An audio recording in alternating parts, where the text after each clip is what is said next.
The Backroom Podcast is brought to you by my friends at Shelby Auto Service in my hometown of Alabaster. 3 words I can think of for this group: established, reputable, and dependable. When it comes to auto service centers, none's better than Shelby Auto Service.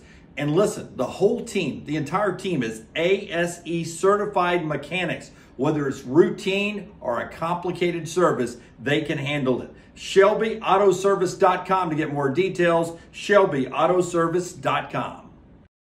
Welcome in to another episode of The Back Room, as we're now in the front room with our brand new Coca-Cola refrigerator there. We will be stealing plenty from that, as I call it, stealing from basically anybody that's not Jim, Ryan, or Lance to come in here and get a drink. But thanks so much to Shelby Auto Service as well for sponsoring The Back Room. Visit them online, ShelbyAutoservice.com. Give them a call, 664-4727. Jon Lunceford, Scott Forrester, Sean Rockstar Heninger, and I don't really need notes for this one. I know exactly what I'm going to say. But this was our first impression episode. This one should be fun, and I guess Scott's got a good Gilbert Gottfried he's going to do. I don't know if he does. Not those kind of impressions, but our first impressions, I guess we'll give first impressions of anybody, but specifically Jim, Ryan, and Lance, the talent, what our first impression was working with them. Of course, Rocky, you've worked longer than anybody. Yeah, so what I'm going to do is I'm going to think of my first impression. So the first time I'd met Lance a couple of times in the hallways at Cumulus or Citadel at the time, and by accident I became a audio technician on site for remotes, and he had one set up. This is my second or third day at Jocks being a remote technician, and he had a remote sold at Moe's Southwest Grill. And I was supposed to go with the Jocks car and the big, huge shelf you'd have to set up. And I get to Moe's.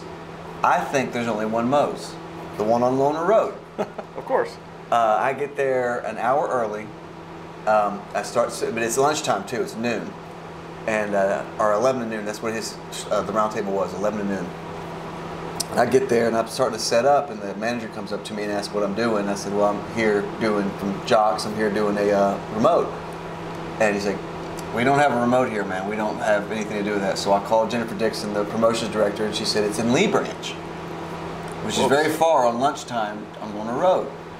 And I tried, and I couldn't make it. I didn't have Lance's number. I didn't have anything. So I just remember Lance had to do the show on his phone. I turned it on Jocks, and he was doing it on his phone. And he's like, hey, we're having some technical difficulties. We're live. My audio tech didn't show up. I guess he's smoking a cigarette and drinking a Mountain Dew. I guess he didn't want to come to our, something like he overslept or something like that. And I was just like cursing him on the car ride and everything. So, and then he was the one that actually came up with the name Rockstar. We were at a spirit place he sold to in Lee Branch, wine and spirits and cigars. And he asked me what I did. I said, I'm a musician. He said, I'm sure you're with a lot of chicks and all that stuff. I was like, I don't. I literally play my show and go to bed, go home to go to bed. He's like, well, that's a real rock star of you. I was like, I know. And then that's where the nickname originated, I think. Now, I thought he was Mr. Cool. You know, the way he dressed and everything. I was like, you know, this is a 21-year-old guy. Like, no, I'm actually 40, whatever. I'm like, wow. Dunaway and Brown, on Saturdays, I would drive to the Quad at Bryant Denny and they would do a pre-show, the home games, they would do a show, which I think that's how they started. They did Saturday shows before Bama games.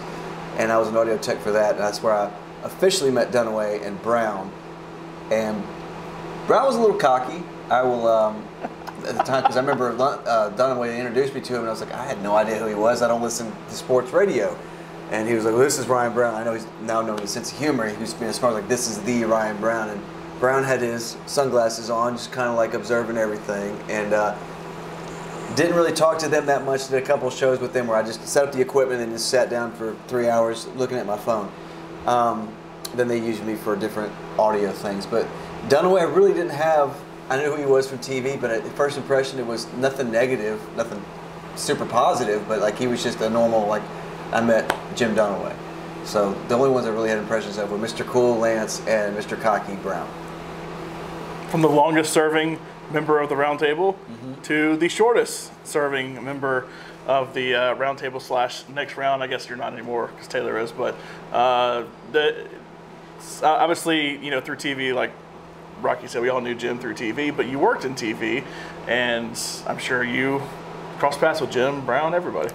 Yeah, Jim and Brown, I guess I have the most history with. LT, I didn't know at all before I came here. With Jim and Brown, mainly it was from bowl trips that I'd always see them on the road. The grind. The grind. Jim's always grinding. Yeah. They'll let you know though. Yeah. Brown, you know, always saw him around 33, 42. He'd come in, do the zone, hang out. Brown, I didn't really get the cockiness, the arrogance. He was just kind of a goofy guy. Dunaway,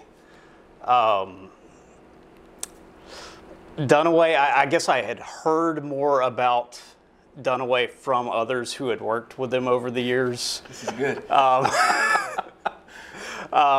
Just you're trying to avoid. You're like it's like a yeah. broken bottle. I'm dancing a little bit. Avoid these.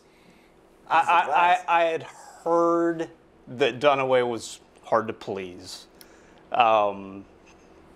And you proved that wrong. Yeah. With Lance, I guess my initial impression, which is still my impression, is that Lance likes to have a good time. He does. I don't think he'll hide that from you. Yep. That's those are my first impressions. All right. This is what we've all been waiting for. Well, I guess Brown's gonna be last. It's been built up too much over the course of a year. So a year ago we were at the Barons, and somebody asked that question. Y'all do, you know, and ask us anything. And the four of y'all were sitting there, and somebody said, "What's your first impression of everybody?" And everybody was like, "Oh, I remember the first time I met Rockstar. Yeah. You know, it was this, or Lance was this." And I just said, one of y'all is an all-time, you know, first impression story. And then Jim's like, "Oh, we'll save it for the show tomorrow." Never a year later, we haven't done it, so we have our own thing now. We can do whatever we want to. But my first interaction with Jim was actually super positive. We were doing a show called The Midnight Meltdown on an old Jocks competitor, 97.3 The Zone. We were on in the middle of the night. It was me, my co-host Tim Melton, and Aaron Daniel. And we did the show. We were like kids just out of college. Tim and Aaron were still in college when we started it. And we wanted to do a podcast, and our boss was like, just put it on the air at midnight. Nobody cares. Nobody's listening at midnight, but it'll give you all experience. So we did it, and we were just three kids goofing around, basically. But we got a call one night, and the guy said, "This is Jim Dunaway from CBS 42. It wasn't Jim Dunaway from Jocks, or I guess WSPZ or whatever 690 was. Sports Animal. The Sports Animal. It was just Jim Dunaway from CBS 42, and I'm like, "It is?" "Yeah, it is." He's like, "You know, I do the 10 o'clock news, and I'm on my way home." He said, "I listen to you guys every night because I'm on my way home. There's nothing local on. Y'all are the only local option." I was like, "Whoa, Jim Dunaway listens to us." And the whole reason he called us was because he wanted to correct us on a name we had gotten wrong. He wanted to correct you on the name you got wrong? Yeah, he wanted to correct us on something we had gotten wrong. But I was like, "Wow, Jim listens to the show." And he's like, "No, trust me, I listen all the time." And he constantly can go back and like recall stuff that we talked about on our show. And I was like, Jim actually listened to a couple of kids and actually called in, and I guess tried to help us a little bit in typical Jim fashion. But I had nothing but like respect for Jim at that point, listening to us and kind of helping us out. And obviously, you know, Tim and I worked with Jim for a long time after that, and still talked to him about poker and everything. But Lance, I came in as an intern, and I dealt with Ian mostly. It was Lance and Ian Fitzsimmons. And when I started, I dealt with Ian, and Lance was kind of seen to me as like, if you were to see like Chris Fowler and Kirk Herbstreit in the same place, like I feel like Kirk Herbstreit would be infinitely more popular than Chris Fowler would. Yeah. And so I always viewed that as like a two-person radio team, that one was the play-by-play, one was the color. Yeah. So Ian was the one I dealt with. I actually dealt with you most of the time, but coming in, I dealt with Ian. And Lance was like the color guy that like you didn't talk to Lance unless he spoke to you. Okay. And then, that was not how Lance came off. That's just how I viewed it coming in. And that was the wrong opinion. And I mean, I had a good working relationship. I always had a super professional relationship with Lance. So while I was an intern with the Round Table in 2008, so I started in the spring. I overstayed my welcome. I actually did a summer internship. It was my actual like school internship. I overstayed my welcome through signing day of 2009. But in 2008, I wanted to get a lot of experience and actually learn something while I was doing my internship, other than how to answer phones.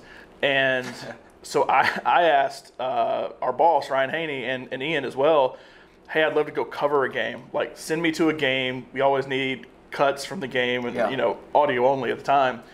I was like, send me to some game. I was thinking, Alabama, Louisiana Monroe style, game that nobody cares about, except for they lost the year before. But, like, send me to something like that. Well, he said, look, it's 2008.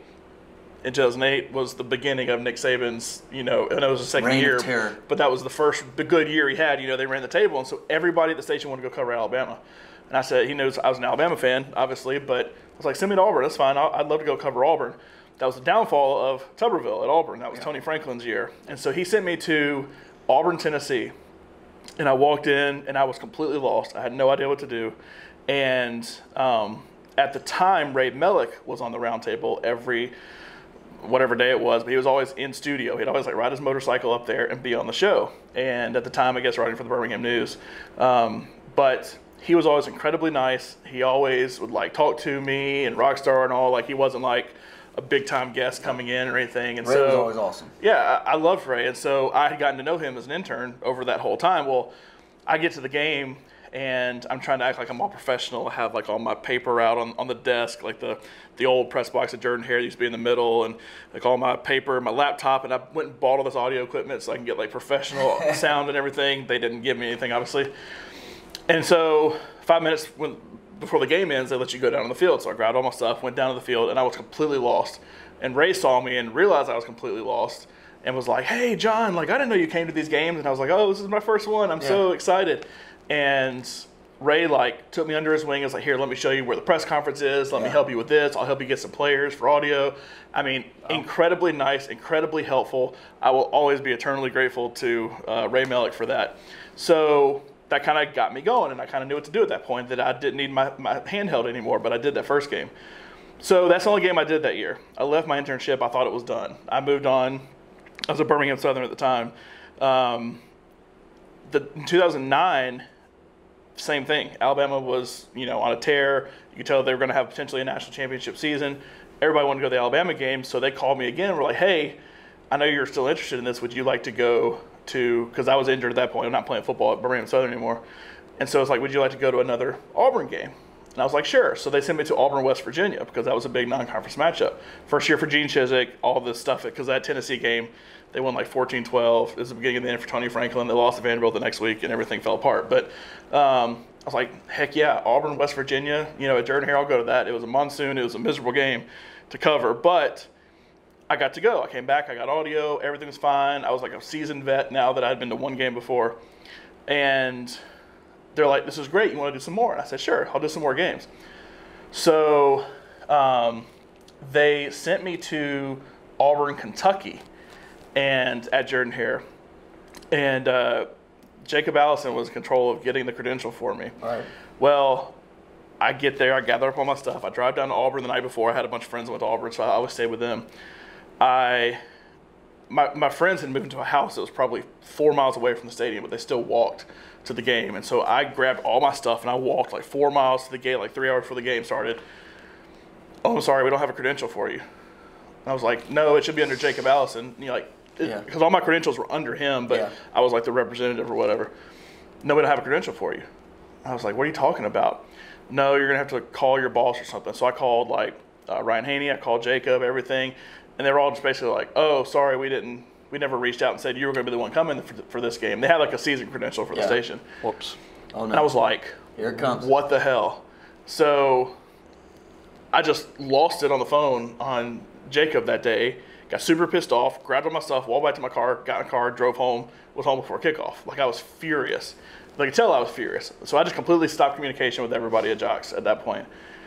And so Ryan Haney, to his credit, called me the week before the Iron Bowl and said, hey, man, I know we completely screwed up with you. Do you want to go cover the Iron Bowl? For Jocks, because he knew I was a big Alabama guy. And it was in Auburn that year. And I was like, yeah, I'd love to go cover. That was when Auburn was up big, and then Alabama came back. Roy Upchurch had the touchdown there at the end of the game to end up beating them. It was a great game. And so I didn't get to see any of the game, though, until the last 5 minutes when you got to go down to the field. I say all of that setup to say they were like, please let me make it up to you and send you to the Iron Bowl. Like, I feel so bad about you going down there. You're an unpaid intern. You didn't get paid anything for that. You drove all the way down there. You had all this equipment and everything. And I was like, awesome. This would be great. This would be the perfect, makeup. So I get down there super early, like 3 hours early, they let the press in or whatever, 3 or 4 hours early. And so I'm sitting there, I have all my stuff out. And when I say I have papers, they give you like game packets of notes and stuff like that, all spread over my desk, a laptop, all this audio equipment, everything completely set up. And so when you walk in, there's a sheet on the door in the press box that has like, let's say I think there were 4 rows in the old press box. I don't know what it's like in the new one, but, and it would say like, this seat is for ESPN, this seat's for ESPN, this seat's for ABC 30-40, this one's for AL.com, whatever, and it lists out. So there's 2 for WJOX. There's one that says WJOX, and then one that says WJOX in parentheses, Feinbaum. Yeah. So Paul had his own seat, and then the other one was just a general jock seat. Yeah. That's the way it always had been. There was one for Paul and one for just whoever. I was always the whoever. So I walk in, and I'm sitting in the just general jock seat, setting all my stuff up. Paul hardly ever even actually comes and sits there because he's talking to people and on the field and all that stuff. This is before SEC Network, obviously. So I have everything set up. Well, it starts filling in, getting crowded. I'm ready for the game. I'm all excited. About an hour before the game, I have a tap on my shoulder. And I turn around and look. Here it comes. And he's like, hey, here it comes. You're in my seat. And I was like, no, this is my seat. And he's like, no, I'm with WJOX. This is my seat. And I said, no, I am. And I held it up. And, of course, it said, like, Jacob Allison, WJOX on it. And I was like, no, this is my seat. I'm here to cover the Iron Bowl for jocks. And he said, no, this is mine. And so he showed me, and it was Ryan Brown. I don't remember if it said WJOX or SPZ or whatever, but, like, he just assumed because he knew the other jocks people weren't there that was going to be his seat, minus Paul. And so, because Jim would have been there for, I guess, 42 still at the time. And, other people had other ways. So he's like, get out of the seat. I was like, okay, I don't know what to do. This is my seat. I have all my stuff here. Like, I was like, look, I have all my stuff here. See, I'm jocks. And he said, I don't care what you're saying. This is my seat. I'm sitting here. And so I didn't know what to do. So I was just like, I don't know. And so like I called and they're like, oh, we send more people. They only give so many seats per media outlet. So just make it work. You can't. And I was like, I don't know how to make it work because I knew who Ryan Brown was. Yeah. And spoiler alert, it was Ryan Brown that was doing this to me. I was like, I knew who Ryan Brown was, but I was like, but they sent me here. I was like, this is my makeup game. This is supposed to make me feel, everything right. And so I gather up all my stuff, and he's like ready to sit down like instantly. Yeah. So it's not like let me pack up my bag, put everything in the right way. It's like let me gather up all my stuff, and I had a briefcase. Let me have a laptop. He's hovering over you. He's hovering over me, and I just kind of say okay, and I just kind of walk off with all my stuff.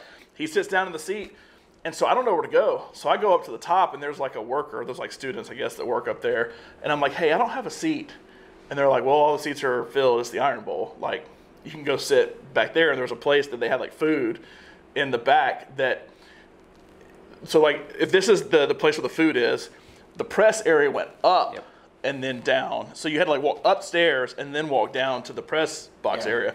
So what that means is there's a window, but all you can see is the sky. Everything else is blocked. You can't see the stands, you can't see the field, you can't see anything. So I had to go sit. The Auburn person told me just go sit at like a table. They had round tables where you could eat at. I just sat at a table. And I was like, I don't know what to do. And so I'd walk in every now and then to see if he was like gone.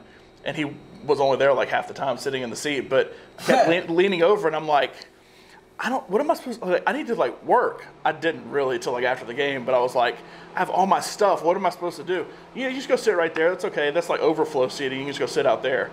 And the only people that sit out there are some like old boosters that are just kind of there or just random people. Like important people have real seats. And I'm like, I don't know what to do.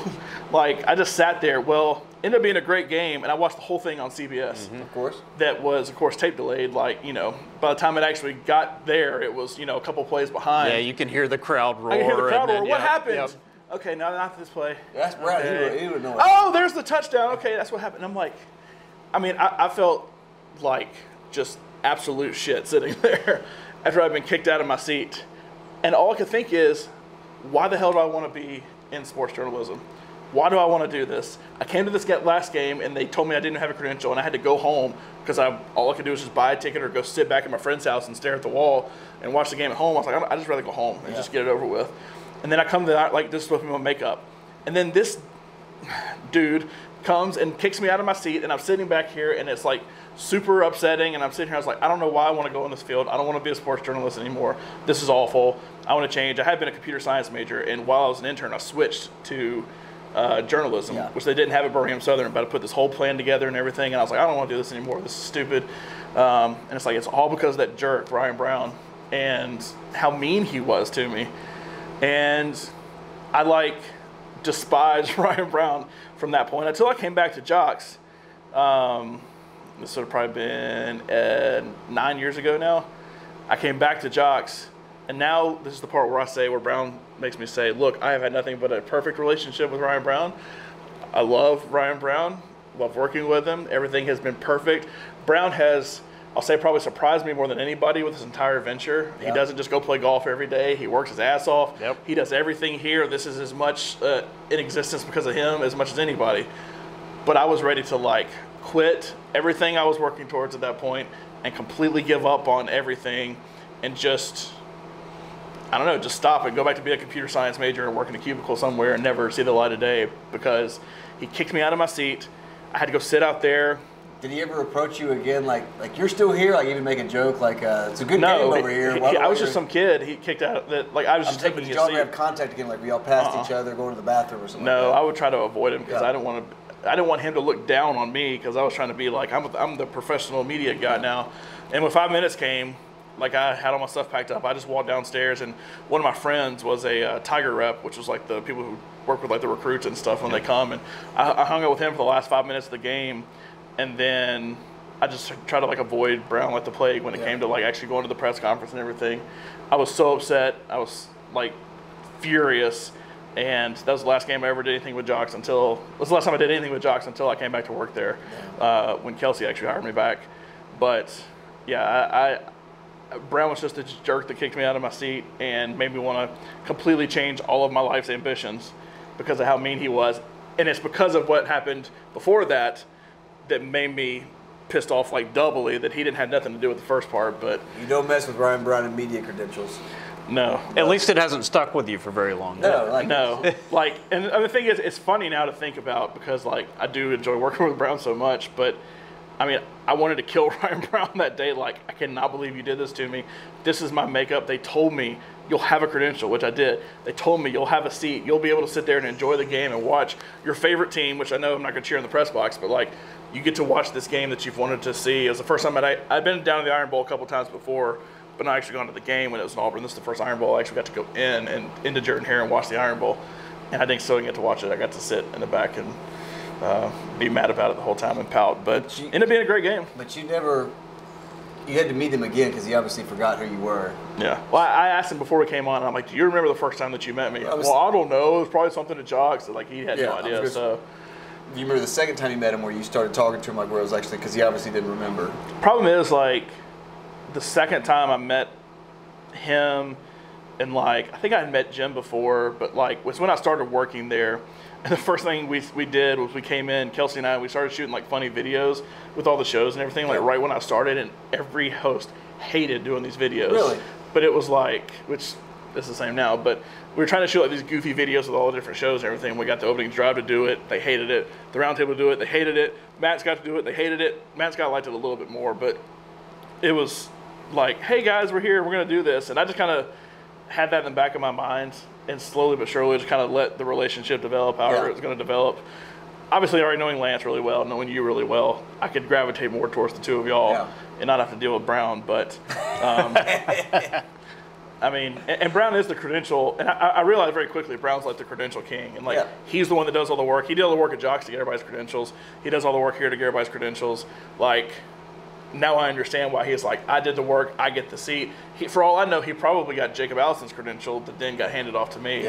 But, I mean, I was just so furious, and I always keep that in the back of my mind. But it's been nothing but professional and great and perfect since then. But by the way, that's my seat. I was supposed to sit there. Does it feel good to get that off your chest? it feels good to get that off my chest. It's just the whole thing. Like, everybody else has been so nice up until that point. Like, Ray Mellick was so nice. Ian was so nice about everything. Lance had been so nice about everything. Jim was so nice about everything. And then, like, the first time I ever meet Brown. And Brown actually called my high school football championship games, too. Him and Herb Winches did the games on 68 back in the day. So, like, I already had a somewhat connection to Brown before I even knew it. But never meet your heroes, man. No. Never meet your heroes. My dad showed me the video, and he's like, that's Ryan Brown. Like, that's him? I had never paid attention. I mean, obviously, I didn't watch it live because I was playing, but it was like, that's Ryan Brown. It's like, oh, that's that asshole from the Iron Bowl. But, you know, Brown probably doesn't remember anything about it. He'll probably come and be like, oh, No. I didn't do that. No. But I think you misinterpreted that. It stuck with me for a while, especially after Ray had been so nice, and then Brown came and was not so nice. But anyway, that was my first impression of Brown. Probably didn't live up to the hype that it's had for the last year, but everything's been great since. Everything's been great here since. I assume it's been great for everybody else. Oh yeah, you have your little quarrels every now and then, but we all get along. It's like again, it's like a bunch of brothers. You know, Dunaway's the little brother that gets pelted the most, but he takes a licking. But we do, you know, we kind of have disagreements, but there's never been like so and so and Lunceford and Scott don't talk right now. They're in a huge fight. There's never been like that, which is awesome because how much time we spend together with each other in this room and in that room, you're gonna get frustrated with things. Like, he says this story all the time. We've done this before, but it's amazing we made it this far, and we're all coming up on 2 years. Wow. It's crazy. And Dunaway definitely has to have the thickest skin because he is the butt of 90% of the jokes around here. So he's got rhino skin. Yeah. So I know you're watching, man. We love you. Which is why I say you made a great first impression on me. Thank you, Jim. Yeah, see, there you for go. treating me so Positive nicely reinforcement. Early in my career. When Brown, you did. got some etiquette to work on the press box. But anyway, that's the back room. Now that we've gotten that out, I don't know what we're going to talk about moving forward because I kind of had a couple things set. Recruiting. We're not a recruiting we don't talk show, recruiting. Oh, okay. So we can't do that. Can't do it. But yeah, we'll figure something out. You know, Lance, we can make fun of Lance and his tonsils or something. I don't know. We gotta have a special guest on. We can have like Taylor or Kelsey. Yeah, we gotta have Taylor and Kelsey on because they're more behind the scenes people too that can tell us a lot of things. Kelsey going on sales calls with all of these guys, and Taylor for a lot of things that you know she's probably seen from Jim. But yeah, this has been the Back Room presented by Shelby Auto Service. Make sure to visit them online, shelbyautoservice.com.